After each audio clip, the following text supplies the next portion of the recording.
Now here next is edges and corners. ठीक है, edges and corners. So Mita and her 5 friends were playing a game. Mita और उसके 5 friends क्या कर रहे हैं? एक गेम खेल रहे हैं. Tinku was blindfolded and asked to keep clapping as long as he wished while the other would move round a table. Tinku क्या है? ये टिंकू है. इसको क्या किया है? ब्लाइंड फोल्ड किया हुआ है, इसकी आंखों में पट्टी बांधी हुई है. And asked to keep clapping, और इससे बोला गया है क्लैप करने के लिए. ठीक है, ताली बजाने के लिए बोला गया है. तब तक बोला गया है he wished while the other would move round a table. जब तक ये क्लैपिंग करेगा तब तक ये सब बच्चे क्या करेंगे? इस टेबल के चारों ओर मूव करेंगे.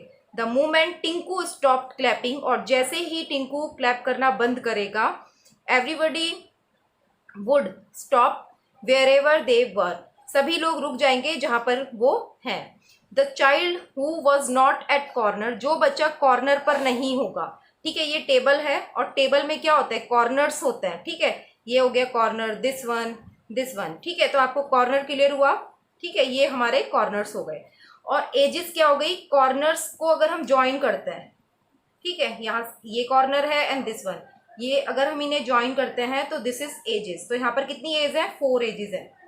2, 3 एंड 4, एंड 4 ही कॉर्नर्स है. ठीक है, तो ये जो टेबल है इसकी 4 एजेस है. 1, 2, 3, 4 एंड 4 ही कॉर्नर्स है.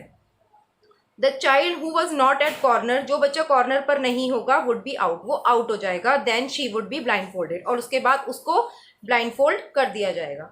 सो here A part is looking at the picture. आपको ये पिक्चर देखनी है given above. Can you tell who is out? क्या आप बता सकते हो कौन आउट हुआ है?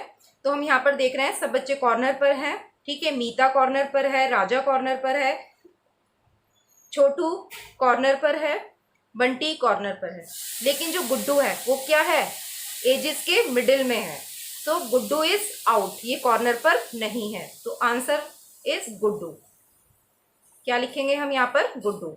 Looking at the picture given above, can you tell who is out? Guddu is out. तो आंसर क्या आएगा? Guddu is out. Okay, next is where is Guddu standing.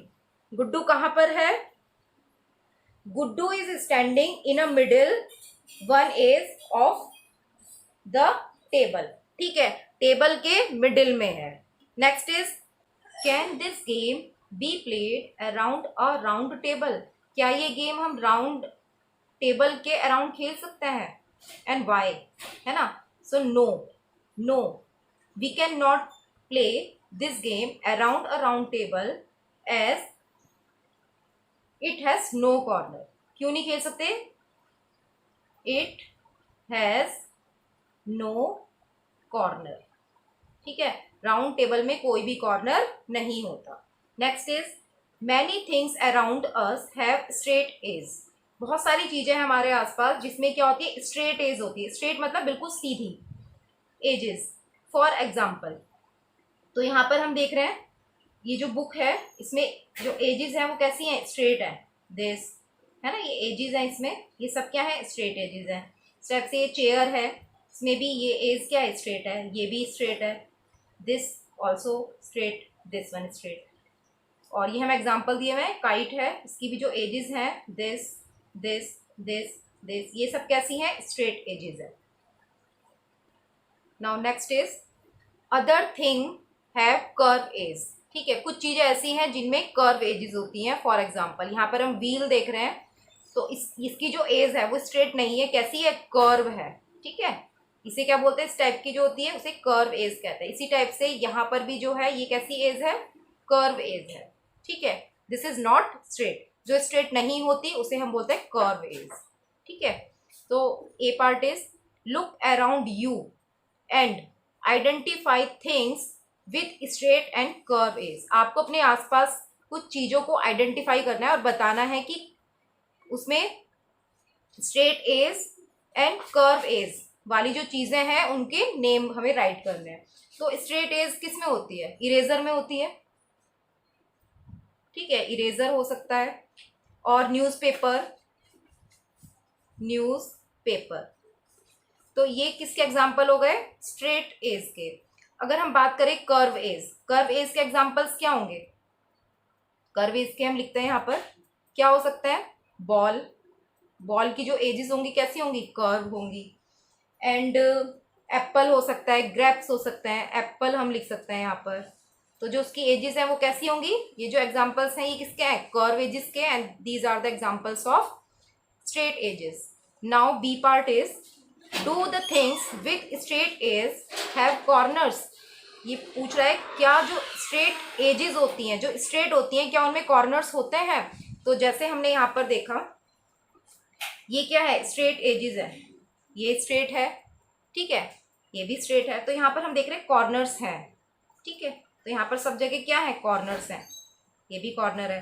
तो स्ट्रेट एजेस में क्या होता है, कॉर्नर्स होते हैं। Do the things with straight edges have corners, yes, so we will write here yes. Do the things with curve edges have corner, अगर कोई thing ऐसी है जिसमें कर्व है, वो है ना, कर्व एजेस हैं, तो क्या उसमें कॉर्नर होंगे, so answer will be no. Do the things with curve edges have corners, क्या कर्व एजेस जिसकी होती हैं उन चीजों में कॉर्नर्स होते हैं, सो आंसर क्या आएगा, नो, नहीं होते, कॉर्नर्स नहीं होते। यहाँ पर एक भी कॉर्नर हमें नहीं दिख रहा है, ये क्या है, कर्व एज है और इसमें कॉर्नर्स नहीं है। यहाँ पर भी हम देख रहे हैं एक कोई भी कॉर्नर नहीं है। Next D part, try to find things which have both. कुछ चीजें ऐसी भी होती है जिनमें दोनों होता है, मतलब कर्व एज भी होता है और स्ट्रेट एजेस भी होती हैं। तो उस टाइप की कुछ चीजों के नाम बताना है, जैसे कि हम लिख सकते हैं यहाँ पर जिसमें दोनों होते हैं, पेंसिल, ठीक है। तो यहाँ पर हम पेंसिल को अगर देखें, ये मेरे पास पेंसिल है, इसमें ये जो एज है ये कैसी है, स्ट्रेट है, स्ट्रेट एज है। और अगर हम यहाँ से देखें तो ये वाला जो पोर्शन है ये कैसा है, कर्व है ना, तो this is curve edge. So pencil कैसी है, इसमें दोनों है, स्ट्रेट एज भी है एंड कर्व एज भी है। इसी टाइप से हॉकी की जो स्टिक होती है, हॉकी स्टिक कैसी होती है, हॉकी की स्टिक इस टाइप की होती है कुछ, ठीक है, ऐसे मुड़ी हुई होती है और यहाँ से स्ट्रेट होती है। तो इस ये कैसी होती है, यहाँ से कैसी है, कर्व शेप है, और यहाँ से कैसी है, स्ट्रेट है। सो हॉकी स्टिक भी क्या है, इसमें दोनों टाइप की एजेस होती है, स्ट्रेट एज भी होती है एंड कर्व एज भी होती है। नेक्स्ट हम देखते हैं activity time. So students here first is take a rectangular sheet of paper. क्या कह रहा है, हमें एक रेक्टेंगुलर शीट लेनी है पेपर की। तो ये मेरे पास क्या है, एक A4 शीट है, ये क्या है, रेक्टेंगुलर है, ठीक है, ये आपके पास भी होगी। और इसमें क्या कह रहा है, काउंट इट्स कॉर्नर। तो ये जो रेक्टेंगुलर शीट है इसमें कितने कॉर्नर्स हैं, तो आप देखेंगे 1 2 है ना, दिस 1 2 3 एंड 4। तो रेक्टेंगल में कितने होते हैं, आपको लास्ट वीडियो में बताया था, रेक्टेंगल में कितने कॉर्नर्स होते हैं, 4 कॉर्नर्स होते हैं। तो जो ये शीट है रेक्टेंगुलर शीट, इसमें भी कितने कॉर्नर्स हैं, 4 कॉर्नर्स हैं। तो ये पूछ रहा है कि उसमें कितने कॉर्नर्स होते हैं, काउंट इट्स कॉर्नर, तो कितने कॉर्नर्स है, 4। Now fold one of its corner. अब ये कह रहा है इसका एक कॉर्नर आप फोल्ड कर दीजिए, ठीक है। तो मैंने यहाँ से इसे फोल्ड कर दिया, एक कॉर्नर मैंने इसे का फोल्ड कर दिया। अब अगर हम इसमें काउंट करते हैं कितने कॉर्नर्स हैं, सो हम देख रहे हैं 1 2 है ना एंड 3 तो हो गई ये। उसके बाद यहाँ पर जहाँ पर हमने फोल्ड किया, अब यहाँ पर 1 की जगह 2 कॉर्नर्स बन गए। 3 तो हमारे हैं जैसे थे उसी टाइप के हैं, 1 2 3 एंड यहाँ पर हमारे 2 कॉर्नर्स बन गए, 1 से 4 एंड 5। तो अब हमारे पास इसे फोल्ड, एक कॉर्नर अगर हम फोल्ड कर देते हैं तो हमारे पास 5 कॉर्नर्स हो जाएंगे, ठीक है। Now fold one of its corner, how many corner does it have. अब इसके अब कितने कॉर्नर्स हो गए, तो यहाँ पर भी हम देख सकते हैं, ठीक है, 1 2 3 4 एंड 5, ठीक है। यहाँ से भी हम देख सकते हैं 1 2 3 4 5। So how many corners does it have now, now it have 5 corners. कितने कॉर्नर्स हैं, 1 2 3 4 5। How many corners will you gate by folding 2 corners. अगर हम 2 कॉर्नर्स को फोल्ड करते हैं, जो पेपर है इसके अगर हम 2 कॉर्नर्स को फोल्ड करते हैं, यहाँ से भी अगर हम फोल्ड करते हैं, तो अब हम काउंट करेंगे कितने कॉर्नर्स आ रहे हैं। So 1 2 3 4 5 and 6। अब कितने हो गए, 6 कॉर्नर्स। तो we will write here 6। 3 corners अगर फोल्ड कर दिए जाएँ यहाँ से हमने इस कॉर्नर को भी अगर हम फोल्ड कर दें तो कितने हो जाएंगे, 1 2 3 4 5 6 7 हो जाएंगे। 3 कॉर्नर्स अगर फोल्ड करते हैं तो 7 कॉर्नर्स हो जाएंगे टोटल। एंड यहाँ पर कह रहा है 4 कॉर्नर्स, अगर हम चारों के चारों कॉर्नर फोल्ड कर दें रेक्टेंगल के तो कितने कॉर्नर हो जाएंगे, तो हम काउंट कर सकते हैं। सो अगर हम यहाँ पर 4 के 4 कॉर्नर्स फोल्ड कर दें तब कितने कॉर्नर्स हो जाएंगे, 1 2 3 4 5 6 7 एंड 8 कॉर्नर्स हो जाएंगे total. So we will write here 8। Can you fold this paper in such a way that it has only 3 corners. हमें इस टाइप से फोल्ड करना है इसे जिससे इसमें 3 कॉर्नर्स बन जाए। You are allowed only 2 fold, हम क्या कर सकते हैं, हमें अलाउड है 2 फोल्ड्स, 2 बार ही उसे फोल्ड कर सकते हैं। What shape will you gate, और आपको कौन सी शेप मिलेगी। तो ये जो हमारा पेपर है, ठीक है, तो इससे हमें क्या करना है, 3 कॉर्नर्स बनाना है। तो किस टाइप से बनाएंगे, सबसे पहले हम एक फोल्ड करेंगे इस टाइप से। ओके, ये हमने फोल्ड किया, 1 फोल्ड। एंड सेकंड फोल्ड कैसे करेंगे हम, यहाँ से, ठीक है, इस टाइप से फोल्ड करेंगे सेकंड फोल्ड। तो यहाँ पर हम देख रहे हैं कितने कॉर्नर्स बन रहे हैं, 3 कॉर्नर्स। ये जो शेप है वो किस चीज़ की है, ट्राइंगल, ट्राइंगल शेप बन गई। हमने 2 टाइम्स इसे फोल्ड किया। सो अगर हम यहाँ से देखें तो ये कौन सी शेप है, ट्राइंगल। किस टाइप से फोल्ड किया, अगेन देखते हैं। ये हमारा रेक्टेंगल शीट है, ठीक है, एक बार यहाँ से फोल्ड किया इस टाइप से एंड देन इस टाइप से, ठीक है। तो यहाँ पर 2 फोल्ड से हमने कितने कॉर्नर्स बना लिए, 3 corners, 1 2 and 3।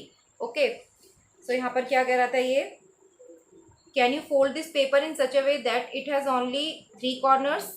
So yes, you are allowed only 2 folds, what shape will you get, आपको कौन सी शेप मिली, this is triangle. Next is repeat the activity with a square sheet of paper. अब हमें क्या करना है, स्क्वायर शीट ऑफ पेपर लेना है। So this is a square sheet of paper, ये जो हमारे पास है इसमें क्या है, सभी साइड्स इक्वल हैं, स्क्वायर शीट है ये। तो इससे हमें क्या बनाना है, रिपीट द एक्टिविटी, इसी टाइप से हमें एक एक्टिविटी करनी है with a square sheet of paper. तो यहाँ से हम क्या, हम ट्राइंगल बना सकते हैं। सो अगर हम यहाँ से इसे फोल्ड कर दें, डायगोनल से 1 टाइम फोल्ड कर दें, तो ये एक ही बारी में 1 फोल्ड से ही एक कौन सी शेप बन जाएगी, ट्राइंगल। तो रेक्टेंगल में हमें 2 फोल्ड्स करने पड़े, लेकिन जो स्क्वायर है उसमें 1 फोल्ड। एक बार अगर हम डायगोनल यहाँ से फोल्ड करते हैं तो यहाँ से जो शेप मिलेगी वो हमें ट्राइंगल मिलेगी। ओके स्टूडेंट, ठीक है, यहाँ से भी हम अगर फोल्ड करते हैं इधर से, इस वाले डायगोनल से, तो भी जो शेप मिलेगी वो किस टाइप की मिलेगी, triangle. Okay, so now students, with the help of this video fill your book and try to do these activities yourself. Okay, thank you.